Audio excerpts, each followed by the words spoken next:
is CBS News Miami. Good afternoon and thank you for joining us. I'm Nasha Sherman and welcome to CBS News Miami's 4 p.m. Quickcast.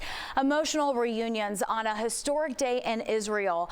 20 remaining living hostages taken by Hamas 2 years ago released. President Trump is in the Middle East to celebrate the peace agreement that has put a stop to the fighting in Gaza and brought the Israeli hostages home. CBS News Miami's Erica Brown is at the White House with what's next. Emotional reunions filled with tears, excitement, and relief as the released Israeli hostages embrace their families after more than 2 years in Hamas captivity. President Trump, who helped broker the peace plan, addressed Israel's parliament Monday, receiving a standing ovation, and called the moment the historic dawn of a new Middle East. This is not only the end of a war. This is the end of an age of terror and death and the beginning of the age of faith and hope and of God. As part of the deal, nearly 2,000 Palestinian prisoners were returned to the West Bank and Gaza, greeted by crowds of supporters. Then in Egypt, President Trump led a ceremonial signing of the agreement, which also calls for a surge of humanitarian aid into Gaza. Leaders from more than 20 nations joined President Trump for a summit to discuss the next phases of the peace deal, but representatives from Israel and Hamas did not attend. For the people of Gaza, the focus now must be on restoring the basics of a good life. We're going to have a lot of money coming into Gaza and a lot of rebuilding and building. It's not so much rebuilding, it's really building. Other major hurdles ahead include who will govern Gaza and disarming Hamas. But today, many are celebrating reunions with loved ones and the step toward peace. Erica Brown, CBS News, the White House.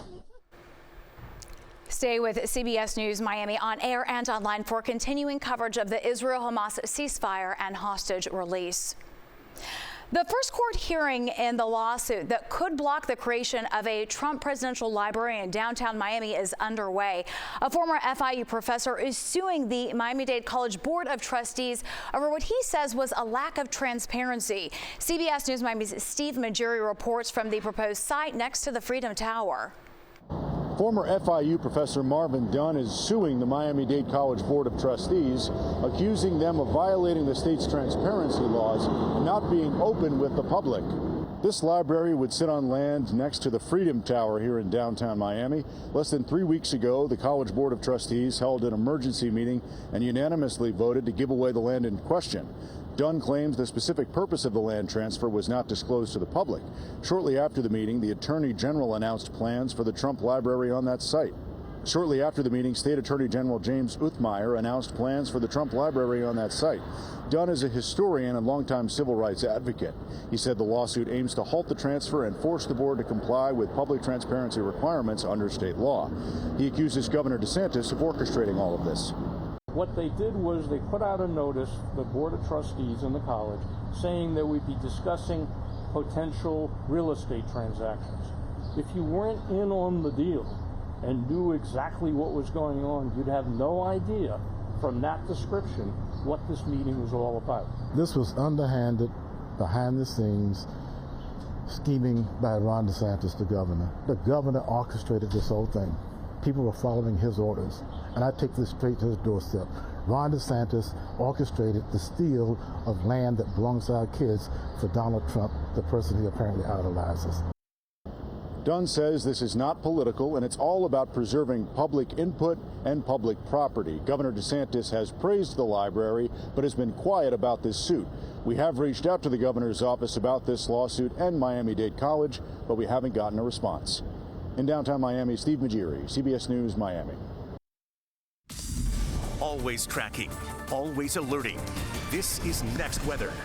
Beautiful start to a new week and a nice stretch. Oh my goodness, it's going to be fantastic. Now we do have a couple of isolated showers, Nadja, but that would be it. I mean, and if you get one, you're one of the very few here because we still have enough low-level moisture overhead. It is just as bone dry as it gets, particularly central and northern Florida. But even us, we're in this canopy of what will be inhibiting kind of shower and thunderstorm activity. It's still not completely zero as far as the rain chances, despite that dry air right on top of us. You that mustard-looking color. and even drier stuff coming up from the north, which is where our weather's coming from here. So for the most part, we're in for a very nice stretch. Now, the dew points at how much moisture we have at the surface, not up above. 74 is pretty juicy here across South Florida. You work into the central part of the state, 50s and even 40s dew points. That's arid stuff, and that is how they were able to fall into very close to the dew point, 50 degrees this morning. You imagine Tallahassee woke up shivering. Mid-60s, cool enough in central Florida, but we're kind of on the southern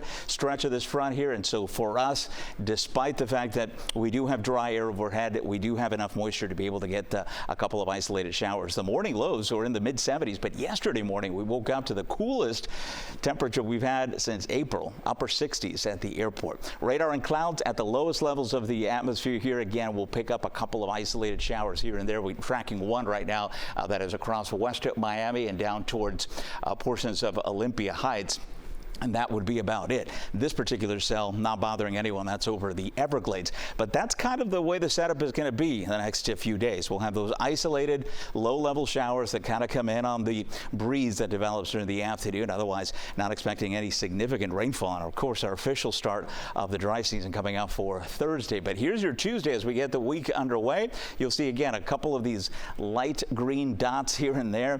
I think that would be about it as far as any accumulating rainfall. It's just not in the cards for us. Rip current risk is going to be high if you're making it a beach day tomorrow. Just keep that in mind. Otherwise, I think we're looking pretty good. So check in on the tropics. Still another storm out there. We've got Tropical Storm Lorenzo. That is out in the eastern Atlantic. It is not going to bother anybody. In fact, it is going to be one of those fish storms. There's Cabo Verde. The current forecast from the National Hurricane Center still, again, has this curving up to the north and then making that turn back out towards the open waters of the Atlantic. So it's not going to be an issue for any of us here. So I think we're looking good as far as that goes. Check in on the next one, the 7-day forecast, as we feature temperatures in the 80s.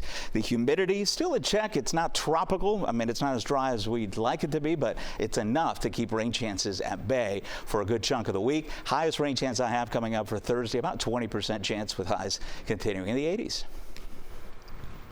Ivan, thank you. Hurricane season runs through November 30th, and the Next Weather team is making sure that you are prepared. Just scan the QR code and find all the tools you need to help you get ready. You can also find our 1-hour hurricane special. It has important information for you and your family. Just go to cbsmiami.com. Now at 4, the search is on for the person who shot and killed South Florida anti-violence activist Dwight Wells. It happened outside his restaurant in Liberty City Friday night. CBS News Miami's Bree Buckley reports that police are hoping someone comes forward with information about the shooter. Family members and friends have been coming by here all day, adding flowers and bouquets to the growing memorial here, saying that they're going to remember him by the light he brought to his community. Just some people have darkness in them. You know, it's can't really say what the person was thinking or what happened. A community left questioning why someone would shoot and kill Dwight Wells outside of his restaurant. Jose Maldonado works at the car shop next door on Northwest 17th Avenue. Their surveillance cameras catching the moment the shots rang out Friday night and the efforts to save his life afterward. Police say he was sitting outside playing dominoes when someone ran up, shot him, and ran away. Dwight, to me, was a loving person. What's going through my mind is, why? Why did you shoot my son? Wells' mother, Mary Brown, joined dozens Sunday night to mourn his loss.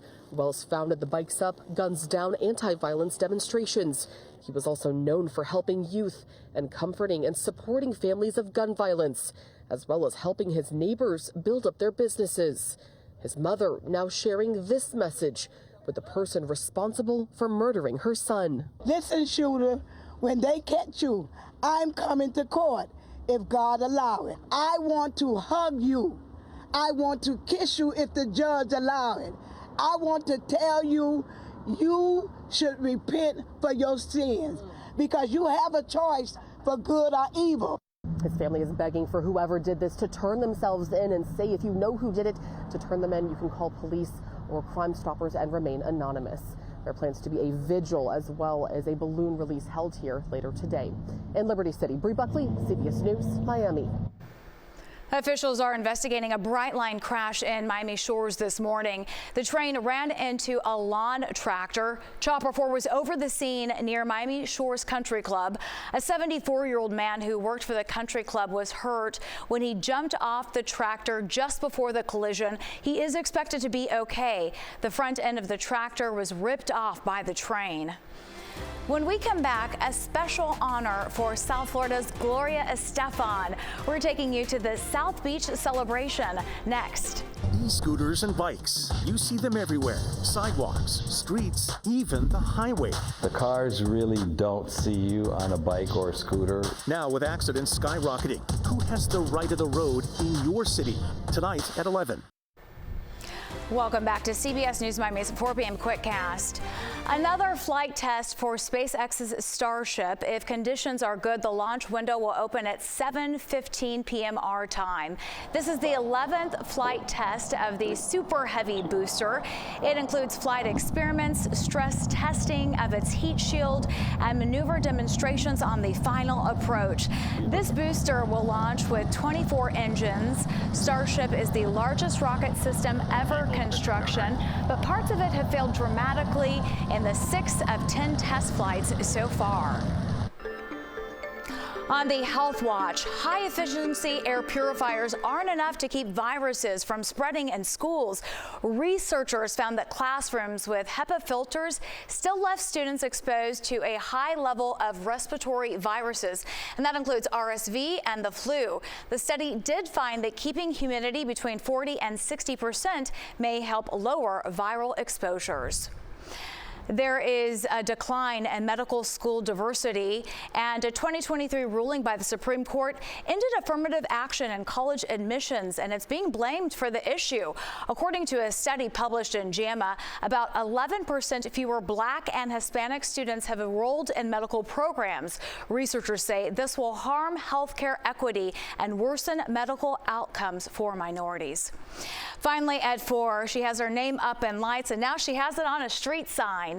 13th Street on South Beach is now named after Grammy-winning artist Gloria Estefan. The street remaining dedication was held this morning. Estefan was recommended for the honor by the Miami Beach Commission for Women, and the Miami Beach City Commission voted in favor of it. We're going to hear from her coming up on CBS News Miami at 5. And that does it for your Quickcast. I'm Naja Sherman. Stay tuned for more news right here on CBS News Miami, and have a great day.